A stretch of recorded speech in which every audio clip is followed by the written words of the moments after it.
Students, আমরা দ্বাদশ শ্রেণীর পলিটিক্যাল পড়েছি সমৃদ্ধ জাতিপুঞ্জ বা রাষ্ট্রসংঘ। আজকে পড়াবো সমৃদ্ধ জাতিপুঞ্জের ভূমিকার মূল্যায়ন। এই যে সমৃদ্ধ রাষ্ট্র বিভিন্ন ধরনের কাজ তো করে থাকে এবং তার যে ভূমিকা, তার মূল্যায়ন আজকে আলোচনার বিষয়।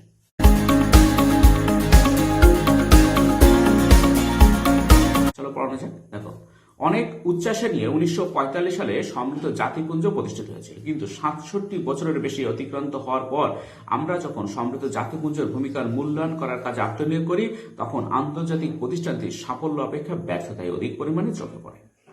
1969 সালে সেপ্টেম্বর মাসে অনুষ্ঠিত সাধারণ সভার 24তম অধিবেশনে বার্ষিক কার্যপরিমাণী পেশ করার সময় প্রাক্তন প্রধান কর্মসচিব উ থান্ট এ বিষয়ে মন্তব্য করেছিলেন যে আন্তর্জাতিক শান্তি ও নিরাপত্তা প্রতিষ্ঠায় জাতিসমূহের মধ্যে মৈত্রীর বন্ধন সুদৃঢ়করণে এবং আন্তর্জাতিকতার সম্প্রসারণে সমৃদ্ধ জাতিপুঞ্জ অতি অল্পই সাফল্য অর্জন করেছে।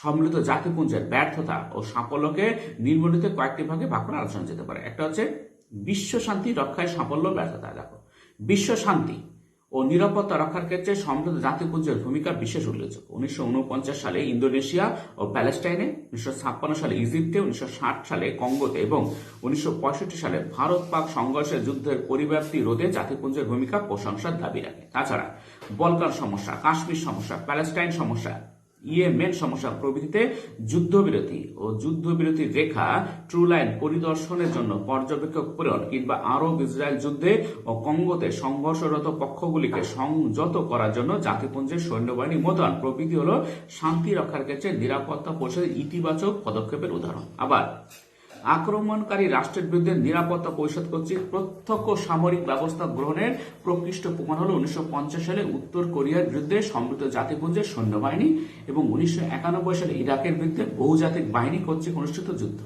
অবশ্য এই দুটি ক্ষেত্রকে সমৃদ্ধ জাতিপুঞ্জের শান্তি রক্ষার প্রয়াস হিসেবে চিহ্নিত করার প্রশ্নে যথেষ্ট মতবিরোধ রয়েছে। নিরাপত্তা পরিষদের মতো সাধারণ সভা এবং মহাসচিব ও বিশ্ব শান্তি রক্ষার ক্ষেত্রে গুরুত্বপূর্ণ ভূমিকা পালন করেছে।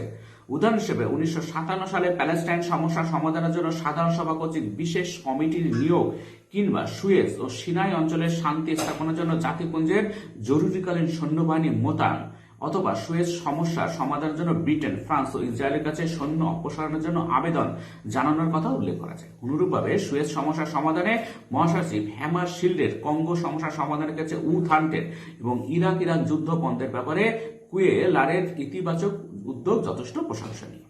কিন্তু বিশ্ব শান্তি ও নিরাপত্তা রক্ষার ব্যাপারে নিরাপত্তা পরিষদের সাফল্য অপেক্ষা ব্যর্থতা বেশি। যেসব সমস্যার সঙ্গে মার্কিন যুক্তরাষ্ট্র, ব্রিটেন প্রভৃতির মতো বিরোধ শক্তি কোনো না কোনোভাবে যুক্ত, সেই সব সমস্যার সমাধানে নিরাপত্তা পরিষদ ব্যর্থ হয়েছে। ঘুরে ফিরে যেখানে মার্কিন এবং তার সহযোগী রাষ্ট্রগুলোর কোনোভাবে স্বার্থ জড়িত, সেখানেই জাতিসংঘ ব্যর্থ আর কি। উদাহরণ হিসেবে মার্কিন সাম্রাজ্যবাদের হাত থেকে ডোমিনিকান রিপাবলিক, ভিয়েতনাম, লাওস ও কাম্বোজিয়া প্রভৃতিকে, পর্তুগালের হাত থেকে সেনেগালকে, বেলজিয়ামের আক্রমণ থেকে কঙ্গোকে এবং ইসরায়েলের আক্রমণ থেকে আরব রাষ্ট্রগুলিকে রক্ষা করার ক্ষেত্রে নিরাপত্তা পরিষদ তথা জাতিপুঞ্জের ব্যর্থতার কথা উল্লেখ করা যায়। আবার সাম্প্রতিককালে সন্ত্রাসবাদ নির্মূল করার নামে আফগানিস্তানের নিরীহ জনগণের উপর মার্কিন সেনাদের বেপরোয়া বোমাবর্ষণ 2001 থেকে 2002, সন্ত্রাসবাদকে প্রশ্রয় দেওয়ার অজুহাতে প্যালেস্টাইনের উপর ইসরায়েলি সৈন্যবাহিনীর ব্যাপক আক্রমণ মার্চ-এপ্রিল 2002 প্রভৃতি ক্ষেত্রে নিরাপত্তা পরিষদ দর্শকের ভূমিকা অবতীর্ণ হয়েছিল। আবার নিজ সিদ্ধান্তকে কার্যকর করার কোনো ক্ষমতা না থাকায় সাধারণ সভা বিশ্ব শান্তি রক্ষার ক্ষেত্রে উল্লেখযোগ্য কোনো সাফল্য অর্জন করতে পারেনি। মহাসচিবের ভূমিকার ব্যাপারে একই কথা বলা যেতে পারে। তাই আজও কাশ্মীর সমস্যা, সাইপ্রাস সমস্যা, প্যালেস্টাইন সমস্যা প্রভৃতির অস্তিত্ব বর্তমান। নিরস্ত্রীকরণের ক্ষেত্রে সাফল্য ব্যর্থতা। দেখো, সাধারণ সভার উদ্যোগে অস্ত্রশস্ত্র হ্রাস ও নিরস্ত্রীকরণের উদ্দেশ্যে বিভিন্ন সময় প্রস্তাব গ্রহণের বেশ কয়েকটি কমিশন গঠন ও চুক্তি সম্পাদন করা আছে। উদাহরণ হিসেবে 1952 সালে একটি নিরস্ত্রীকরণ কমিশন গঠন এবং 1968 সালে সাধারণ সভায় পারমাণবিক অস্ত্র প্রসার নিরোধ চুক্তি, নিউক্লিয়ার নন প্রলিফারেশন ট্রিটি, 1972 সালে সল্ট অন, 1979 সালে সল্ট 2 এবং 1987 সালে INF চুক্তি এবং 90-এর দশকে পূর্ণাঙ্গ আণবিক পরীক্ষা নিষিদ্ধকরণ চুক্তি CTBT comprehensive test ban treaty প্রভৃতি সম্পাদনের কথা উল্লেখ করা যায়।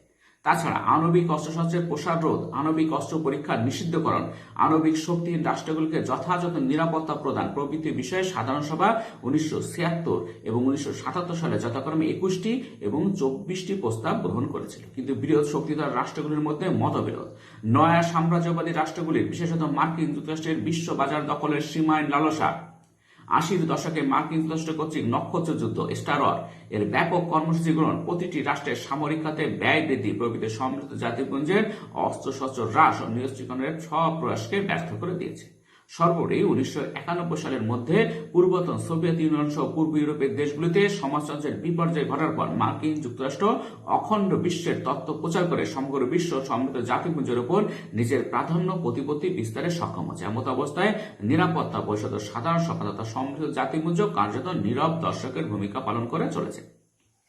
আমেরিকা যখনই সোভিয়েত ইউনিয়নের পতন হলো, আমেরিকা এখন অখণ্ড বিশ্বের তত্ত্ব প্রচার করে সমগ্র বিশ্বের উপর তাদের নিয়ন্ত্রণ প্রতিষ্ঠা করতে চাইছে আর কি।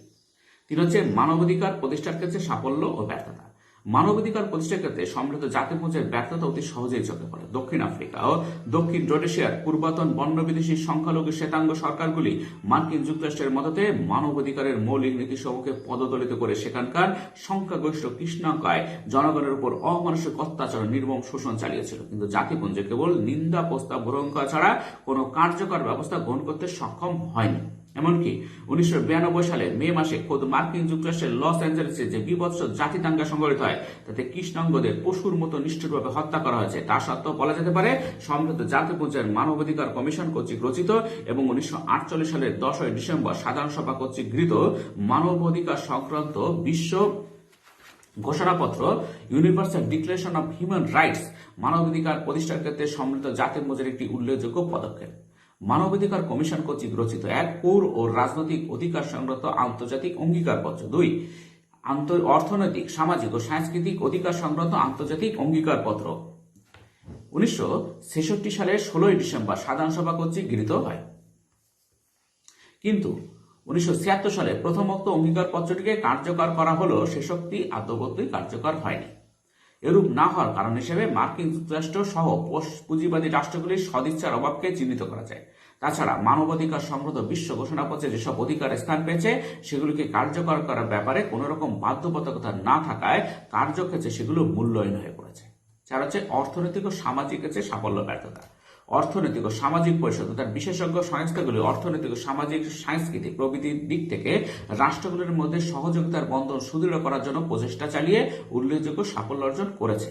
উদ্বাস্তু পুনর্বাসন, শিশু কল্যাণ সাধন, উত্তেজক মাদকদ্রব্য নিয়ন্ত্রণ, মহামারী প্রতিরোধ, প্রতিবন্ধীদের পুনর্বাসন, নারী স্বাধীনতার প্রসার প্রভৃতির মতো সমাজ কল্যাণমূলক কাজে জাতিপুঞ্জের সাফল্য বিশেষভাবে লক্ষণীয়। তাছাড়া অনুন্নত উন্নয়নশীল দেশগুলির অর্থনৈতিক বিকাশের জন্য আর্থিক ও প্রযুক্তিগত সাহায্য প্রদান, আন্তর্জাতিক বাণিজ্যের সম্প্রসারণ প্রভৃতির মাধ্যমে বিভিন্ন রাষ্ট্রের মধ্যে হৃদ্যতাপূর্ণ পরিবেশ গড়ে তোলার ক্ষেত্রেও জাতিপুঞ্জের ভূমিকা প্রশংসনীয়। কিন্তু আন্তর্জাতিক অর্থভাণ্ডার, বিশ্বব্যাংক, আন্তর্জাতিক শ্রম সংস্থা প্রভৃতি উপর মার্কিন যুক্তরাষ্ট্রের নিরঙ্কুশ কর্তৃত্ব প্রতিষ্ঠিত হয় এইসব সংস্থা কার্যত মার্কিন সাম্রাজ্যবাদী স্বার্থ রক্ষার হাতিয়ারে পরিণত হয়েছে। 5 হচ্ছে অছি অঞ্চলসমূহের ক্ষেত্রে সাফল্য। অছি অঞ্চলগুলিকে স্বাধীনতা প্রদানের ক্ষেত্রে অছি পরিষদ তথা সমৃদ্ধ জাতিপুঞ্জের সাফল্য বিশেষভাবে লক্ষণীয়। অবশ্য এ বিষয়ে অছি পরিষদে পূর্বতন সোভিয়েত ইউনিয়নের এবং সাধারণ সভায় আফ্রো এশীয় দেশগুলির ইতিবাচক পদক্ষেপ অছি অঞ্চলসমূহের প্রশাসক রাষ্ট্রগুলিকে সংযত থাকতে এবং সেই সব অঞ্চলকে স্বাধীনতা প্রদান করতে বাধ্য করেছিল। এইভাবে মোট 11টি অছি অঞ্চলের মধ্যে বর্তমানে সবগুলি স্বাধীন এবং সার্বভৌম রাষ্ট্রের মর্যাদা লাভ করেছে। বস্তুত সমৃদ্ধ জাতিপুঞ্জের এই সংস্থাটি কেবল শতকরা 100% সাফল্য অর্জন করতে পেরেছে। কারণ এই অছি অঞ্চল মানে কি, যেসব জায়গায় তখনও দ্বিতীয় বিশ্বযুদ্ধের পর স্বাধীনতা অর্জনের উপযোগী হয়নি সেই সব অঞ্চল সম্মিলিত জাতিপুঞ্জের দেখভালের অন্তর্গতে ছিল, মানে সম্মিলিত জাতিপুঞ্জের তত্ত্বাবধান করবে, কিন্তু সেই সব অঞ্চলকে যারা শাসন করছিল তারাই শাসন করবে। কিন্তু তারা যখন সেই সব অঞ্চল যখন স্বাধীনতা প্রাপ্তির উপযোগী হয়ে যাবে তখন তাদের ক্ষেত্রে তাদের স্বাধীনতা দিতে বাধ্য হবে এবং সম্মিলিত জাতিপুঞ্জ সেটা দেখভাল করবে। এই বিষয়ে সম্মিলিত জাতিপুঞ্জ কিন্তু 100% সাফল্য অর্জন করেছে, কারণ এখন আর কোনো অছি অঞ্চল নেই, সবগুলো স্বাধীন ও সার্বভৌম রাষ্ট্রের মর্যাদা লাভ করেছে। হচ্ছে সমগ্র বিশ্বের জ্ঞান ভান্ডার হিসেবে সাফল্য।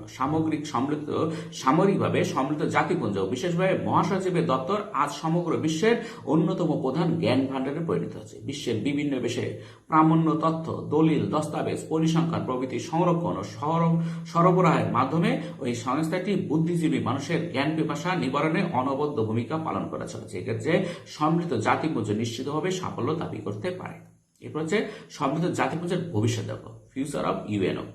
বিশ্ব রাষ্ট্র হিসেবে সম্মিলিত জাতিপুঞ্জের দাবি যে আজ নিছক তত্ত্বকথা ছাড়া আর কিছুই নয়, তা অনেক খ্যাতিমান আন্তর্জাতিক আইনবিদ স্বীকার করেছেন। বর্তমানে সাম্রাজ্যবাদী দেশগুলি, বিশেষত মার্কিন যুক্তরাষ্ট্র, সম্মিলিত জাতিপুঞ্জকে নিজেদের স্বার্থ সিদ্ধির হাতিয়ার হিসেবে ব্যবহার করতে চাইছে। সমাজতান্ত্রিক দুনিয়ার বিপর্যয়ের পর মার্কিন যুক্তরাষ্ট্র এ ব্যাপারে অনেক বেশি নিশ্চিন্ত হতে পেরেছে, কারণ তার প্রধান প্রতিপক্ষ সোভিয়েত ইউনিয়নের অস্তিত্ব আজ আর নেই। ফলে সম্মিলিত জাতিপুঞ্জ কার্যত মার্কিন প্রশাসনের ইচ্ছাকে পূরণ করার আন্তর্জাতিক হাতিয়ারে পরিণত হয়েছে। এমন অবস্থায় বিশ্ব শান্তি ও নিরাপত্তা রক্ষা বিভিন্ন রাষ্ট্রের মধ্যে সহযোগিতার বন্ধন সুদৃঢ় করার একটি আন্তর্জাতিক মঞ্চ হিসেবে সমৃদ্ধ জাতিপুঞ্জ যাতে ইতিবাচক ভূমিকা পালন করতে পারে, সেজন্য জোট নিরপেক্ষ দেশগুলিকে অগ্রণী ভূমিকা পালন করতে হবে। কারণ সাম্রাজ্যবাদ, নয় উপনিবেশবাদ, বর্ণবিদ্বেষ, রাজনৈতিক আধিপত্যবাদ প্রভৃতির বিরুদ্ধে সংগ্রাম করার জন্য জোট নিরপেক্ষ আন্দোলনের উৎপত্তি ও বিকাশ ঘটেছিল। কিন্তু উদারীকরণ, লিবারালাইজেশন, বেসরকারীকরণ, প্রাইভেটাইজেশন এবং বিশ্বায়ন, গ্লোবালাইজেশনের স্লোগান তুলে মার্কিন যুক্তরাষ্ট্রের মতো নয়া সাম্রাজ্যবাদী দেশগুলি কেবল বিশ্বব্যাপী নিজেদের আধিপত্য বিস্তারের কাজে আত্মনিয়োগ করেনি, সেই সঙ্গে জোট নিরপেক্ষ আন্দোলনকে ধ্বংস করে দেওয়ার চক্রান্ত লিপ্ত হয়েছে। তাদের সেই চক্রান্তকে ব্যর্থ করে দিয়ে তৃতীয় বিশ্বের জোট নিরপেক্ষ দেশগুলি সমৃদ্ধ জাতিপুঞ্জকে একটি প্রকৃত আন্তর্জাতিক মঞ্চে রূপান্তরিত করতে সক্ষম হবে কিনা তা ভাবিকালের ইতিহাসই বলতে পারবে। যখন বিশ্ব তিনটে বিশ্বের পরিণত হয়েছিল, যখন ঠান্ডা লড়াই চলছিল, একদিকে আমেরিকা এবং তার সহযোগী রাষ্ট্র, তারা প্রথম বিশ্ব, অন্যদিকে সোভিয়েত ইউনিয়ন তার সহযোগী রাষ্ট্র, তারা দ্বিতীয় বিশ্ব, এবং যারা এই প্রথম আর দ্বিতীয় বিশ্ব মানে প্রথম আর দ্বিতীয় রাজনৈতিক জোটে কোনো জায়গায় যায়নি, তারা হচ্ছে জোট নিরপেক্ষ আন্দোলন করেছে। আমাদের ভারতের প্রধানমন্ত্রী জওয়াহরলাল নেহরু এ বিষয়ে উল্লেখযোগ্য ভূমিকা পালন করেছে। জোট নিরপেক্ষ যারা ছিল তারা কোনো জোটে না গিয়ে নিজেদের পারস্পরিক উন্নয়নের যে চেষ্টা করেছিল সেটা হচ্ছে জোট নিরপেক্ষ আন্দোলন। কিন্তু বর্তমানে সোভিয়েত ইউনিয়ন নেই, সেই ঠান্ডা লড়াইও নেই। সোভিয়েত ইউনিয়নের ভাঙনের ফলে এখন মার্কিন সাম্রাজ্যবাদ একাধিপত্য স্থাপন করেছে। মার্কিন এখন নয়া সাম্রাজ্যবাদী নীতি গ্রহণ করেছে এবং তারা বিশ্বব্যাপী নিজেদের আধিপত্য প্রতিষ্ঠার চেষ্টা করছে এবং সমৃদ্ধ জাতিপুঞ্জকে সঠিকভাবে কাজ করতে দিচ্ছে না।